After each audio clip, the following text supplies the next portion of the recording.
Good morning, everybody. As you can probably guess from looking what's behind me, I'm somebody who loves to read. And one of the great sorts of books that I love to read about are the stories of other people's lives. We call those biographies.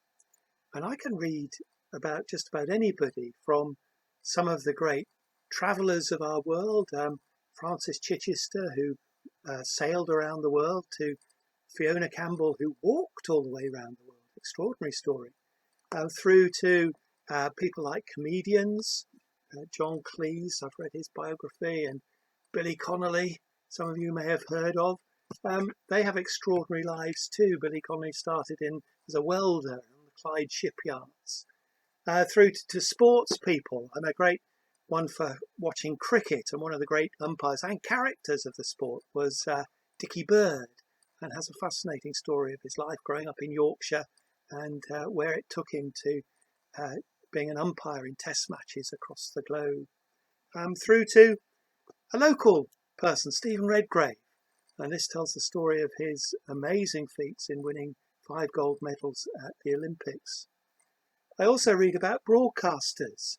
A newsreader, Sandy Gore, has an inspiring story, as does Kate Adie, who was somebody who went to many of the trouble spots of the world and reported from them. And I love the title of her book. It's called The Kindness of Strangers, because one of the themes you find in common with a lot of these books is that their lives aren't lived, as it were, just alone, but linked to the lives of many other friends as well. And it's the friends that make the difference. I don't know what you would like to find out about other people. Can you perhaps put together a list of questions that you'd like to ask maybe your teachers to discover what their lives are about and what information you'd like to know from their biography? Or perhaps you can imagine the years to come and what you would like to be, and think what you might like to have written about you in your biography. That would be fun, wouldn't it? To put together your own biography of the life you imagine yourself having and the work you eventually imagine yourself doing.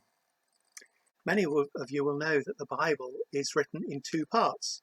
The first part, the rather larger part, is the story of life before Jesus and God's dealings with the world before Jesus was born.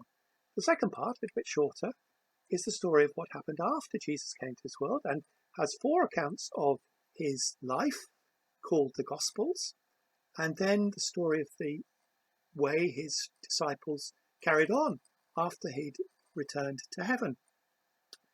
And it was one of those characters in the story who was a friend of Jesus that I wanted to think about a little bit with you today. His name, when Jesus first met him, was Levi. He was a good Jewish boy, and Levi was a common name of the day, named after one of the tribes of ancient Israel. And the first of the Gospels, which you'll find in the New Testament, is the Gospel of Matthew, because that's the name he eventually came to be known by. And I'll tell you the story of that and how Jesus discovered him. The interesting thing was, he's not the most expected of Jesus' disciples, if I can put it like that. Some people would think you have to have a great story of success to be in a biography. Someone who wins Olympic medals, someone who's top of their sport. Levi actually would not have been someone in that category at all. In fact, he was someone who people didn't really like. His work was as a tax collector. Well, people don't particularly like tax collectors today, but in Jesus' day it was even more difficult, because tax collectors were working for the Roman army who had conquered their land. So it was like working for the enemy. And lots of people would not have liked Levi doing that work, especially as tax collectors were often greedy and would cheat people out of money. They didn't have set taxes. They could collect what they could, and they'd give their little bit to the Romans and then take the rest and put it in their own pockets and make lots of money for themselves. But then one day he met Jesus, who asked him to become one of his followers. And I was pretty sure everyone was surprised that Jesus should even have spoken to Matthew, let alone asked him to be one of his intimate friends, especially as another of the disciples, Simon, would have been someone who'd been working for the resistance movement against the Roman army. So you can imagine, you'd have two people. Levi had been working for the Romans, Simon had been working against the Romans, and you can imagine the conflict that might have easily occurred. But Jesus had a special place in his heart for Matthew. And the lovely thing is Matthew agreed. I say Matthew, he changed his name to be Matthew. From Levi, which had all these links with his old work as a tax collector, he came to be known as Matthew, which means the gift of God.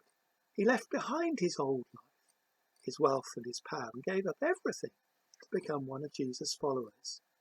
He accepted Jesus' invitation, and he actually invited him round to his house, where he probably took some of his other tax collector friends, and they had tea together.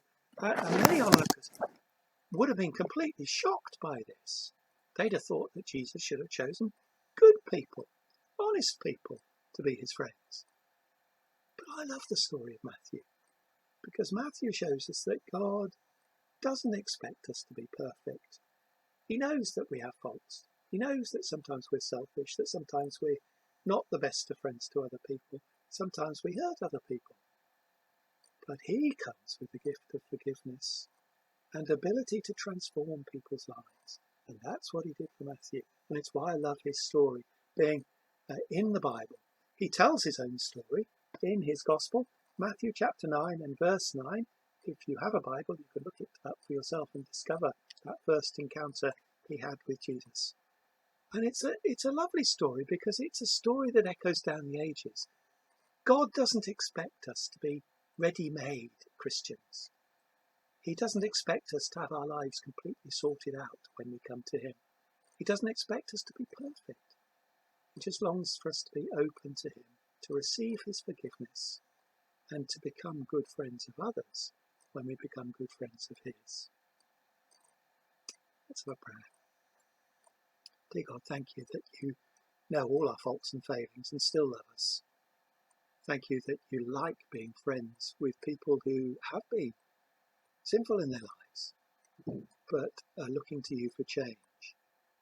And we pray that you forgive us and help us to be the best of friends to others too, so that we can build our life story, our biography, in a relationship with you. Amen.